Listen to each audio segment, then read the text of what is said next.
सदर मुमलिकत की निशानहाई 9 मई की खुलकर मजम्मत, तोड़ फोड़ का हामी नहीं, अब हमें आगे बढ़ना होगा। हज पर गया तो इलेक्शन एक्ट की तरमीम जारी हो गई, हज पर ना गया होता तो इलेक्शन एक्ट 2017 में तरमीम पर दस्तखत ना करता। इलेक्शन एक्ट 2017 की शिक 57(1) में तरमीम आइन के खिलाफ है। सदर आरिफ अलवी का निजी टीवी को इंटरव्यू, काजी फाइज़ा के खिलाफ रेफरेंस से कोई ताल्लुक नहीं, रेफरेंस वज़ीर आज़म ऑफिस से आया था। चीफ जस्टिस कौम की उम्मीद है। अवाम ने नून लीग को सबको साथ लेकर चलने का बयानिया थमा दिया। आसिफ जरदारी के पाकिस्तान खप्पे के नारे को हमेशा सराहा।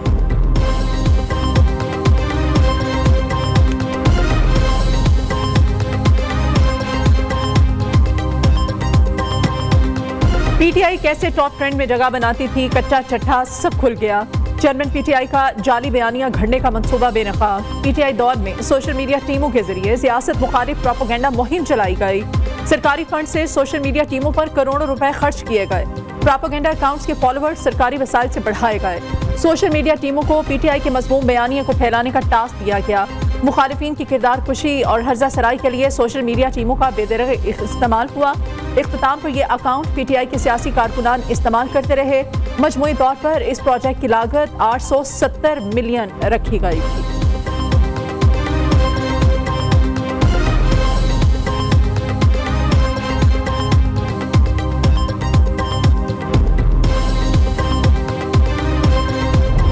अपने इदारों को बदनाम करने के लिए अपनी कौम का पैसा जो है उस पर इन्वेस्ट करे और वो खामोश तमाशाई बन के उसको देखता रहे। जो ही इन्होंने अपनी तोपों का रुख सियासी मोर्चे से हटा के कौमी इदारों की तरफ किया तो आपने देखा कि कम से कम मैं उस वक्त साथ खड़ी नजर नहीं आई, क्योंकि मेरा मोर्चा सियासी हरीफों को टारगेट करना है। हम सियासी अखाड़े के लोग हैं, हम सियासी अखाड़े में खड़े होकर एक दूसरे से पंजा आजमाई करते हैं।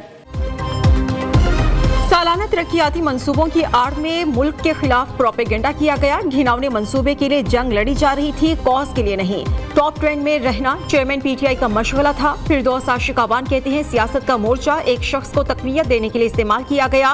रियासती पैसे से रियासत और अवाम में दरार डालने की प्लानिंग की गई। नौजवानों का ब्रेन वॉश करके जहनों में बारूद भरा गया। फयाजुल हसन चौहान ने कहा पीटीआई ने 25,000 नौजवानों को माहाना तनख्वाह पर प्रोपेगेंडा के लिए रखा। सोशल मीडिया टीम में भर्तियों का ऐनी शाहिद हो।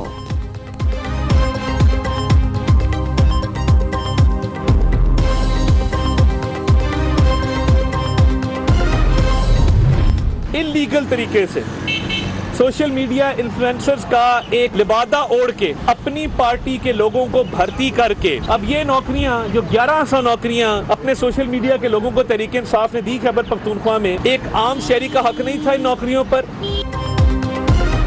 पीटीआई ने सरकारी पैसे से मुल्क में जहरीला प्रोपेगेंडा किया। खैबर पख्तूनख्वा हुकूमत ने सोशल मीडिया के नाम पर 1100 लोग भर्ती किए। सेहत और तालीम पर लगने वाला पैसा पीटीआई की सियासी मुहिम के लिए इस्तेमाल किया गया। नून लीगी रहनुमा अता ताड़र कहते हैं पीटीआई हुकूमत ने बेदर्दी से गरीब आवाम का पैसा लूटा और अपनी सियासी मुहिम के लिए उसको इस्तेमाल किया। आम लोगों की नौकरियों पर डाका डालने वालों को कटहरे में लाना चाहिए।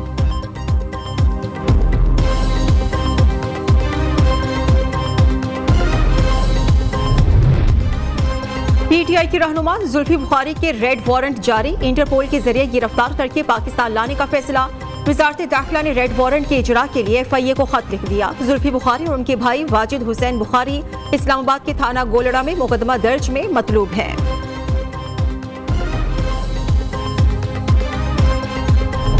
एवनफील्ड अल अजीजिया रेफरेंस अपील बहाली केस। नवाज शरीफ की दरखास्तों पर इस्लामाबाद हाई कोर्ट ने तहरीरी हुक्मनामा जारी कर दिया। हुक्मनामे के मुताबिक नए प्रोसिक्यूटर ने मौकिफ अपनाया कि इदारे को अपीलें बहाल करने पर कोई एतराज नहीं। अपीलों पर बाकायदा दलाइल देने हैं या रेफरेंस वापस लेना है। नए प्रोसिक्यूटर आइंदा समात पर अदालत को आगाह करेंगे। गुज़श्ता रोज अदालत ने कायद नून लीग की हिफाजत जमानत 26 अक्टूबर तक मंजूर की थी। केस की समाअत कल फिर होगी। तोशाखाना केस में भी एहतसाब अदालत ने नवाज शरीफ की जमानत 20 नवंबर तक मंजूर की थी।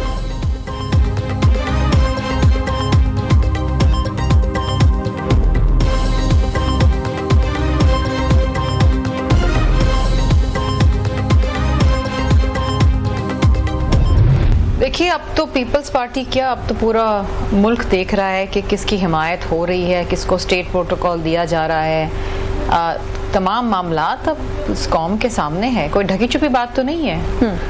पहले हम बात करते थे और हम इशारा भी देते थे और बाकायदा हमने इस बात पे एहतजाज भी किया कि एक जमात को फेवर की जा रही है। वो जमात तो तारीखें दे रही थी इलेक्शन की, हालांकि काम इलेक्शन कमीशन ऑफ पाकिस्तान का है जिसने आज तक तारीख नहीं दी। पूरा मुल्क देख रहा है किसकी खुलकर हिमायत हो रही है। जैसे नवाज शरीफ को प्रोटोकॉल दिया गया, सब जानते हैं। निगरान हुकूमत के कुछ वजीरों का बड़े मियाँ साहब से करीबी ताल्लुक है। रहनुमा पीपल्स पार्टी शर्मिला फारूकी का इल्जाम। न्यूज़ के प्रोग्राम में गुफ्तगू करते हुए कहा, level playing field Nawaz Sharif के हक में है। इंतखाबात की तारीख देना इलेक्शन कमीशन का काम है, किसी जमात का नहीं। हम चाहते हैं नवाज शरीफ भी इलेक्शन की डिमांड करें। स्पीकर कौमी असम्बली राजा परवेज अशरफ का कहना है कि ऐसा नहीं हो सकता, एक को सहूलत दें और दूसरे को नहीं। पाकिस्तानी अवाम के वोट को सबको तस्लीम करना होगा।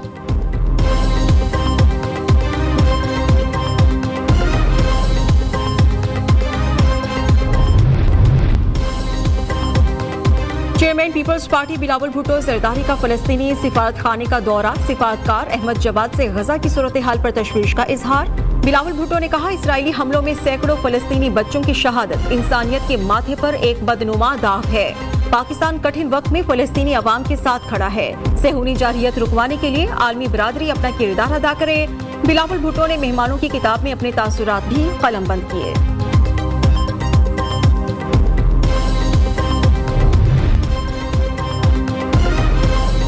फलस्तीनियों से इजहार यकजहती के लिए शहर शहर रैलियां। जमात इस्लामी का इस्लामाबाद में अमरीकी सिफारत खाने के बाहर मुजाहिरा। मुजाहिरीन को अमरीकी सफीर को बेदखल करने का मुतालबा।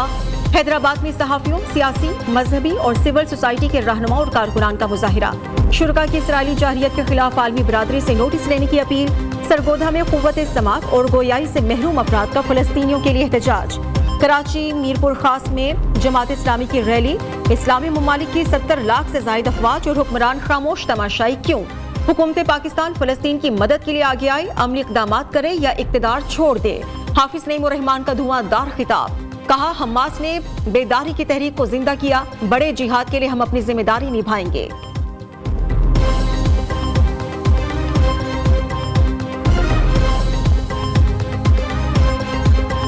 पाकिस्तान का जंगी जुराइम पर इसराइल को कटहरे में लाने का मुतालबा। गजा को पानी, ईंधन। तुर्क सदर रजब तैयब एर्दोगान की हमास की खुलकर हिमायत। इसराइल के वजूद से मसला नहीं, लेकिन कत्ले आम किसी सूरत बर्दाश्त नहीं।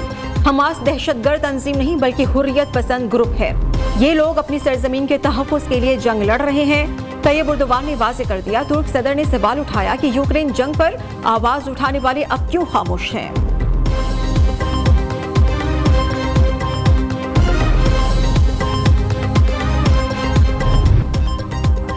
5,000 रुपए का नोट जाली भी बन रहा है। ये बंद हो जाए तो काफी मसाइल हल हो सकते हैं। प्लास्टिक करेंसी नोट की लाइफ ज्यादा और ये जाली भी नहीं बन सकते।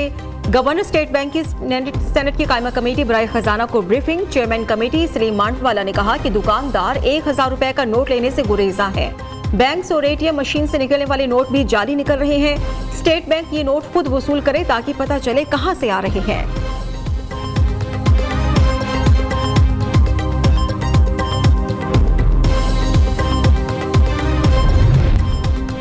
बरामदात के फिरोग में आईटी के शोबे का बड़ा अहम किरदार। ई रोजगार सेंटर से नौजवान 8.5 अरब रुपए कमा चुके हैं।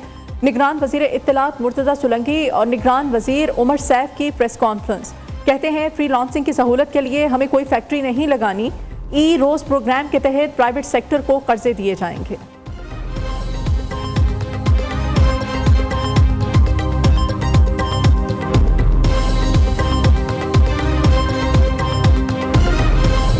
पीआईए के बेल आउट पैकेज पर पेशरफ्त। हुकूमती गारंटी पर पीआईए को बैंक से 7.5 अरब रुपए मिलने की उम्मीद है। कर्ज मिलने से मुलाजमीन को वक्त पर तनख्वाहों की अदायगी मुमकिन हो सकेगी। पीएसओ को भी अदायगियों के तवाज़ुन में बेहतरी आएगी। ईंधन की फराहमी में तातुल से कौमी एयरलाइन का फजाई ऑपरेशन बुरी तरह मुतासिर। 49 परवाजें मनसूख हो गईं।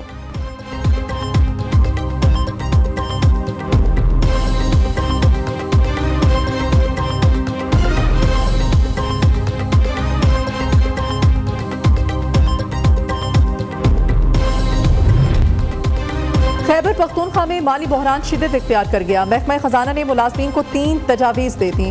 तनख्वाह से 25% कटौती, 35% इजाफा वापस या तमाम अलाउंसेस का आर्जी तौर पर खात्मा किया जाए।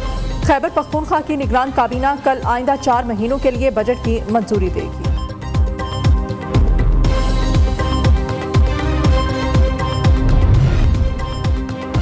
वज़ीर आला पंजाब मोहसिन नकवी का पंजाब में मुल्क का पहला बायोगैस प्लांट बनाने का ऐलान। मीडिया से गुफ्तगू में कहा कि जानवरों की फुजले से गैस बनाई जाएगी। तरक्याती मंसूबों पर खुसूसी तवज्जो दी जा रही है। निगरान वज़ीर आला ने लाहौर में दिल का एक और बड़ा हॉस्पिटल बनाने की मंजूरी दे दी। जिना हॉस्पिटल की इमरजेंसी और ट्रॉमा सेंटर प्रोजेक्ट की जगह जिना इंस्टीट्यूट ऑफ कार्डियोलॉजी बनाया जाएगा। इमरजेंसी और ट्रॉमा सेंटर को जिना हॉस्पिटल में शिफ्ट कर दिया जाएगा।